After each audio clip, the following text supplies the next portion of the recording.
messieurs, bonsoir. Merci de nous rejoindre dans ce nouveau rendez-vous de notre invité qui est de sortie ce soir avec cette émission spéciale consacrée au TIC et réseau postal en Afrique. Nous avons célébré la semaine dernière la journée africaine des télécommunications avec un événement national important, le lancement du e-payment chez nous. Algérie Post dispose désormais de sa propre plateforme de paiement en ligne. L'Algérie qui entre peu à peu ou concrétise peu à peu sa mutation numérique. Elle a d'ailleurs gagné 9 places au dernier classement de l'Union internationale des télécommunications et se hisse à la 103e place mondiale. L'Algérie, comme tous les pays africains, s'attelle à entrer dans la société d'information car en Afrique, il ne s'agit pas du tout de formules incantatoires, mais d'une priorité absolue pour à la fois concrétiser et réaliser le développement socio-économique inclusif et réduire cette fracture numérique qui isole encore le continent africain du reste du monde. Notre invité reçoit ce soir pour en parler Younous Djibril, le secrétaire général de l'Union panafricaine des postes. Bonsoir Younous Djibril, merci d'avoir accepté notre invitation. Bonsoir madame, c'est moi qui vous remercie. Alors, vous avez choisi de célébrer cette journée africaine des télécommunications le 7 décembre dernier en Algérie. Vous avez d'ailleurs assisté à la cérémonie officielle du lancement du e-payment. Il faut rappeler ici que l'Algérie est membre fondateur de l'Union panafricaine des postes. Qu'est-ce que cela représente? Qu'est-ce que votre présence représente symboliquement par rapport à cette date?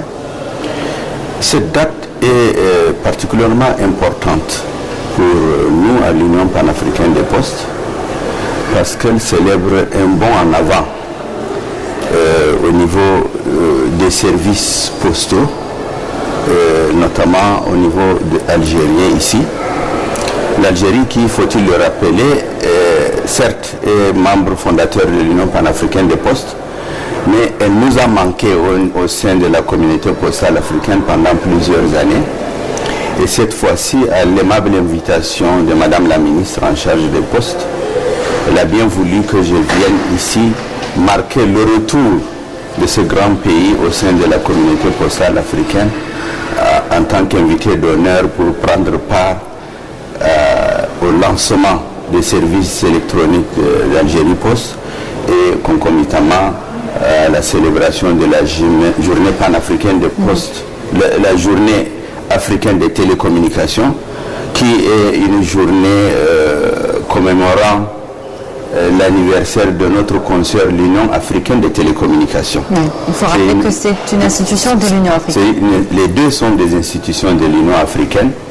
Et donc, ça a été un plaisir pour moi et un honneur d'avoir assisté à ce double événement et qui a été également marqué par beaucoup de contacts que nous avons eus et qui marque effectivement l'engagement de l'Algérie de réoccuper sa place au sein de notre communauté. Alors, nous sommes en train de vivre littéralement la digitalisation des postes algériennes et africaines dans une plus large dimension. Qu'est-ce que cela augure pour le réseau postal en Afrique? Cela est de bon augure. Et ce n'est pas seulement pour le réseau postal en Afrique. La bonne nouvelle, c'est que la Poste ne travaille pas pour elle. Elle travaille pour vous, elle travaille pour tous les citoyens. C'est un service public, un service universel. Un service qui, de par sa mission initiale, est chargé de connecter, de faciliter les échanges entre tous les hommes et toutes les femmes de la planète, leur offrir un service universel de base correspondant à leurs besoins, ça veut dire un service innovant et qui doit les prendre de manière intégrée et inclusive. Et ce service doit être offert partout, pour tous, à moindre coût, de meilleure qualité, et c'est là qu'il vente ou qu'il pleuve. Et la Poste, pour remplir cette mission, a toujours su s'adapter à l'évolution technologique. La technologie qui, pour nous, à la Poste, était un outil. Ce n'est pas une fin en soi.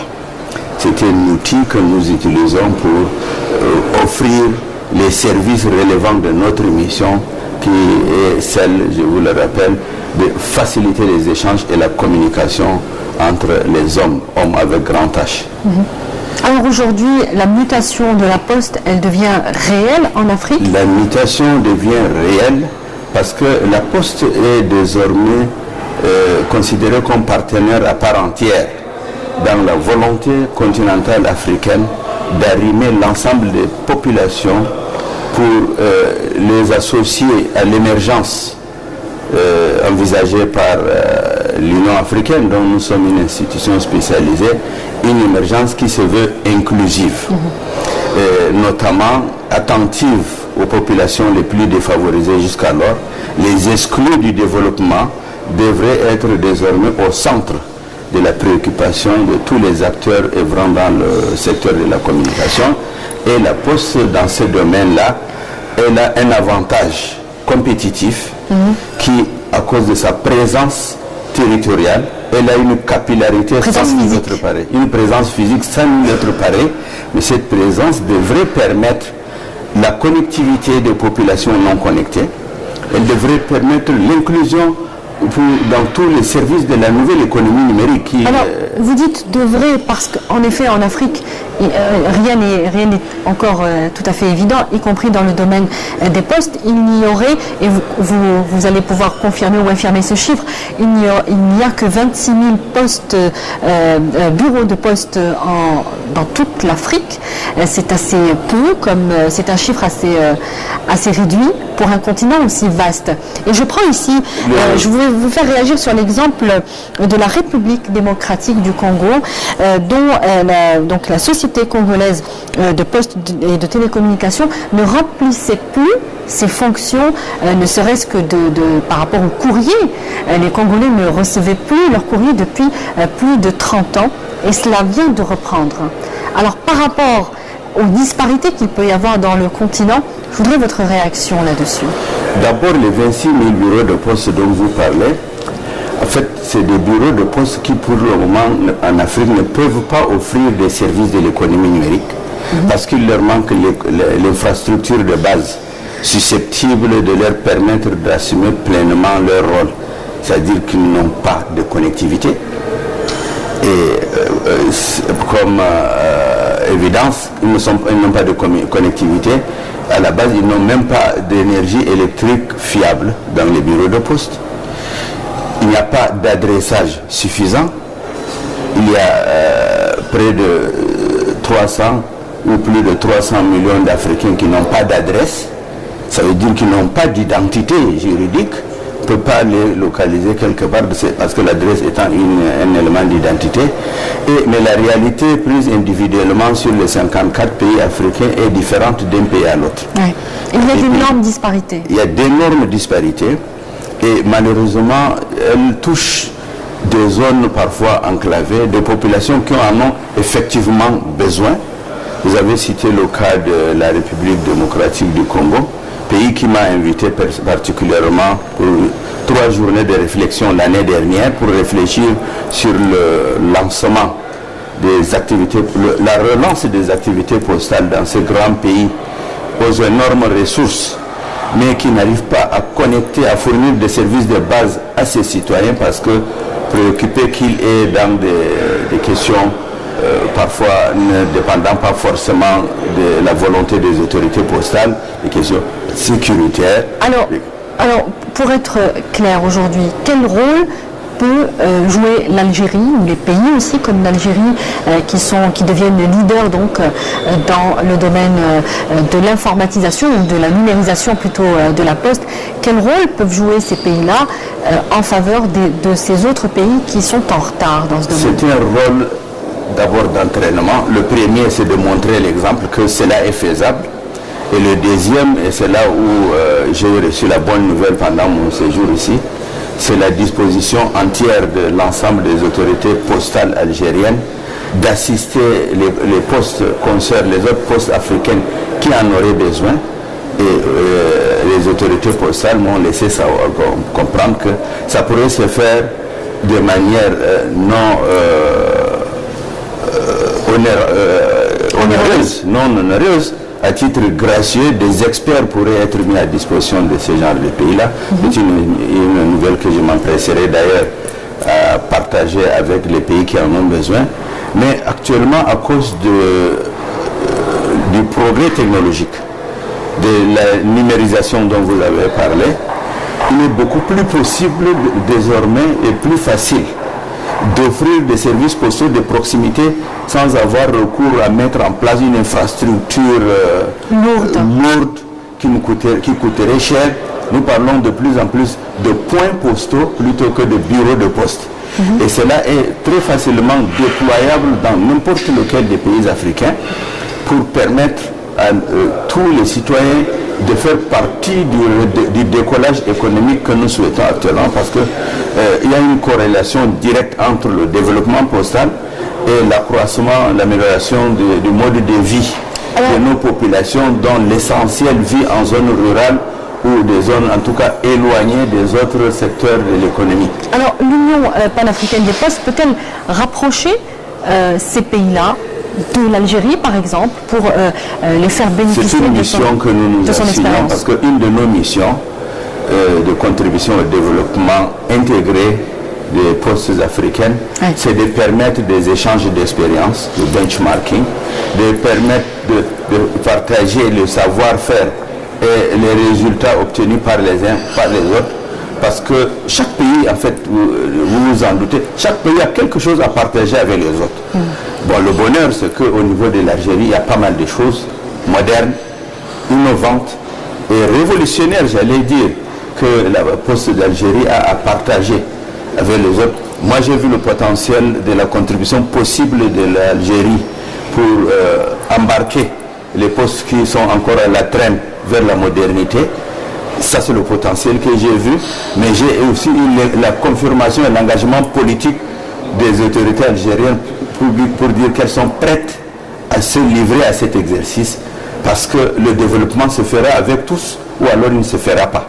Alors, vous avez assisté, on l'a dit, au lancement du e-payment en Algérie, à ne pas confondre avec le m-payment, le paiement à travers le mobile, et qui a montré ses limites en Afrique, ou plutôt sa dangerosité. Un mot sur ça. Oui, déjà, le mot sur le e-payment, le paiement électronique, pour le dire en français ainsi, c'est en fait le prolongement de l'activité naturelle de la Poste, parce que pour ceux qui ne le savent pas, les services de paiement à distance ont vu d'abord le jour dans les bureaux de poste. La Poste est pionnière en la matière, bien avant les banques. Ça date de près de 2 siècles que le mandat postal a été inauguré, et le mandat postal, c'est l'ancêtre de tout ce qu'on appelle maintenant paiement à distance. Alors pour les postes disposent déjà de leurs comptes postaux, de l'épargne, des mandats. Donc, bref, on offrait déjà des services d'envoi et de réception, de collecte de l'épargne. Et maintenant, ça a glissé vers le mode opératoire s'appuie désormais sur le progrès technologique. Et ça l'a toujours été d'ailleurs, parce que depuis que les télécommunications progressaient, les téléscripteurs, le fax, les mandats électroniques, la Poste a toujours su adosser son offre à ce que permet le progrès technologique. Ce qui n'est pas le cas pour le m-payment. Le m-payment, le paiement au mobile, ça c'était notre cas qui fait problème. Il fait problème sur le plan opérationnel, il fait problème sur le plan juridique, il fait problème sur le plan sécuritaire. Sur le plan opérationnel, l'argent, on ne sait pas d'où il vient, où il va, et à quoi il sert. Parce que c'est des gens qui s'échangent des messages. Et quelque part, on récupère de l'argent. Est-ce que c'est de l'argent sale qu'on veut blanchir? Est-ce que c'est de l'argent... La traçabilité de l'argent est difficilement... Même l'économie nationale en souffre, parce que les autorités économiques et financières veulent des statistiques fiables pour connaître la situation économique et les flux financiers, c'est important. Dans un pays dont la souveraineté en pâtit d'abord, parce que pour la plupart de ces opérateurs de mobile, ils appartiennent à des multinationales qui malheureusement pour l'instant ne sont pas africaines. Le problème juridique, c'est que les opérateurs qui offrent cela, ils ont dans la plupart de nos pays reçu des licences pour offrir des services de télécommunication, mobiles soit dit en passant, mais des services de télécommunication en tout cas. Ils n'ont pas reçu des licences officielles pour offrir des services de transfert d'argent. Vous avez abordé l'aspect sécuritaire et c'est là peut-être le point le plus dangereux de ce type d'opération par rapport au M-Payment. C'est cela. Il est dangereux pour l'économie nationale, il est dangereux pour la sécurité nationale, il est dangereux même pour les clients. Parce que même dans les pays pionniers, parce que pour une fois on a été très euphorique, on a applaudi de deux mains que pour une fois c'est l'Afrique qui montre le chemin. Et dans cette partie d'Afrique où cette expérience a commencé, les failles commencent à se faire ressentir et c'est les clients qui deviennent les premières victimes de l'arnaque. L'Algérie, il y a des tricheries qui se font à travers ces réseaux-là qui font que pour y avancer, nous n'avons rien contre le progrès parce que nous sommes supposés être à l'avant-garde du progrès, mais il faut attention. Il faut que cela soit encadré par des règles juridiques strictes, que cela soit encadré par des normes technologiques pertinentes. On va un petit peu avancer dans les questions. Je pense qu'on a compris l'idée. L'Algérie est, comme je le disais en début d'émission, classée à la 103e place selon l'indice de développement des technologies de l'information et de la communication. Classement 2016 donc de l'UIT, l'Union internationale des télécommunications. Votre sentiment là-dessus, lorsque des pays africains avancent en matière de connectivité, voilà, votre réaction. C'est un sentiment de fierté. L'Afrique quand même était le berceau de la civilisation. Et moi, mon sentiment, c'est que j'ai espoir que nous reprenons notre rôle en Afrique pour montrer le chemin. Et grâce à ce saut technologique, désormais, l'espoir que j'ai nourri et qui trouve son fondement dans ce que je viens de voir ici en Algérie, c'est que nous n'avons plus besoin de perdre du temps comme les autres ont perdu pour se développer. Mais pouvons-nous rattraper ce retard aujourd'hui? Pouvons-nous rattraper le retard, quand je dis nous, je parle de l'Afrique, le retard accumulé, sachant qu'aujourd'hui nous vivons dans un monde où il y a à peu près 3,5 milliards de personnes connectées en Afrique, et seul un pays africain, Maurice, affiche un indice ID supérieur à la moyenne mondiale. C'est assez peu pour ne pas dire... L'essentiel, c'est de commencer, madame. Oui. Il y a quelques décennies, quand nous étions un peu plus jeunes, on nous parlait du réveil du géant endormi, on parlait de la Chine. C'était un peu comme une vue de l'esprit. Maintenant, la Chine est la deuxième économie mondiale. Donc tout est possible. Et c'est là que les innovations technologiques naissent avec son grand voisin, l'Inde. Mais l'Afrique a les potentialités pour le faire. Nous avons des jeunes ingénieurs, des jeunes chercheurs qui sont à la pointe de l'innovation. Avant-hier, j'ai visité l'ANP, qui est un centre d'incubation technologique. Mais madame, le progrès, c'est déjà arrivé, ce n'est pas pour demain en Afrique. Pour ceux qui diraient que la ressource humaine n'est pas... est très important. Pour ceux qui diraient que la ressource humaine n'est pas en Afrique, c'est faux. C'est faux parce que des cerveaux africains se retrouvent partout. Nous connaissons des Africains qui sont à la NASA, qui travaillent là-bas comme ingénieurs. Ils sont partout dans des grands laboratoires. Vous savez très bien que ceux qui critiquent les insuffisances africaines ouvrent bien grandes leurs portes pour ce qu'ils appellent l'immigration choisie. C'est les cerveaux africains, on en fait la chasse à travers le monde. Parce que l'avantage que les cerveaux africains ont fait c'est qu'ils réalisent des choses avec très peu de moyens. C'est la matière grise, ce n'est pas la machine qui les gouverne, mais c'est eux qui gouvernent la machine. Et ça fait une dizaine d'années. Certes, l'Afrique était le continent le plus pauvre, même à l'heure actuelle, il compte le plus grand nombre de pays les moins avancés au monde, mais ça fait une dizaine d'années que l'Afrique a une croissance soutenue et la plus haute du monde. Ça vient de très loin, mais si la tendance est maintenue, et il n'y a pas de raison qu'elle ne soit pas maintenue, ben, l'Afrique va reprendre sa place naturelle. Et le développement, c'est une imitation. Ça a été en Europe de l'Ouest, il est passé en Occident, en Amérique, maintenant il est plus en Asie du Sud-Est, et demain, je dis bien demain, ce sera le tour de l'Afrique. Et elle est pratiquement prête pour cela. Alors, je vais vous poser cette dernière question avant de clore notre débat. L'Algérie vient d'investir, vous l'avez sans doute su à travers votre séjour ici en Algérie, dans les satellites et les hautes technologies spatiales. Le premier satellite algérien dédié aux télécommunications sera lancé en juin 2017. Là encore, aujourd'hui, on parle au niveau des autorités algériennes de la souveraineté de l'Algérie dans le domaine des télécommunications. Encore une fois, qu'est-ce que cela augure pour le continent africain? Ça augure la consolidation de notre indépendance.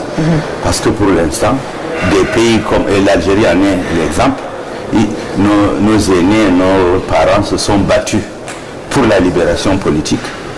Des millions d'êtres humains sont morts pour obtenir seulement leur liberté d'exister sans dépendre des autres.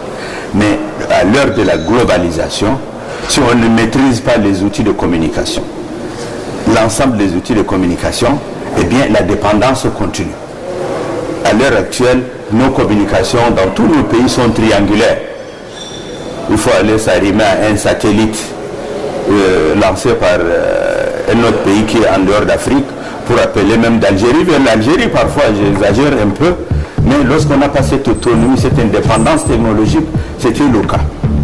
Déjà, la souveraineté est en jeu, mais des ressources financières importantes sont en jeu. Parce que ce qu'on paye pour pouvoir communiquer entre nous, c'est de l'argent qui va pour financer les économies des autres. Et ça réduit d'autant les ressources d'investissement que nous voulons pour l'émergence de notre économie. Donc c'est une très bonne nouvelle. C'était déjà le cas il y a la décennie dernière. L'Afrique avait mis en place une institution, le RASCOM. RASCOM avait lancé déjà ses premiers satellites africains. Mais nous savons ce qui est arrivé à RASCOM à cause des contingences qui, encore une fois, non seulement sont le fait des Africains, mais je dirais volontairement torpillés par les autres qui ne veulent pas de cette émergence. Et je pense que c'est un élément de plus pour motiver davantage nos frères algériens, parce que cette bonne nouvelle-là, ça assure la souveraineté algérienne, mais l'espoir que nous nourrissons, c'est que ce satellite-là, à un moment donné, puisse permettre à tous les Africains de l'utiliser. Et ce ne serait pas une honte que les Africains l'utilisent, parce qu'à ce moment-là, ce ne serait pas une perte de souveraineté. Parce que l'Afrique que nous voulons en 2063, selon le thème majeur des décideurs politiques africains au niveau de l'Union africaine, c'est une Afrique unie, intégrée, inclusive de l'ensemble de ses citoyens. Donc tout ce qu'on peut obtenir en Afrique est pour tous les Africains. Donc ce satellite-là, il est lancé par des Algériens en Algérie, mais moi je le considère comme étant un satellite africain et nous sommes pressés de pouvoir l'utiliser pour que nous disions oui, désormais nous communiquons entre Africains grâce à des moyens technologiques africains. Djibril Younes, merci d'avoir répondu à nos questions ce soir. C'est moi qui vous remercie, madame. Merci à vous également de nous avoir suivis. Je vous donne rendez-vous dès mercredi prochain pour un nouveau rendez-vous de notre invité. Je vous souhaite une excellente suite des programmes sur notre chaîne. Bonsoir.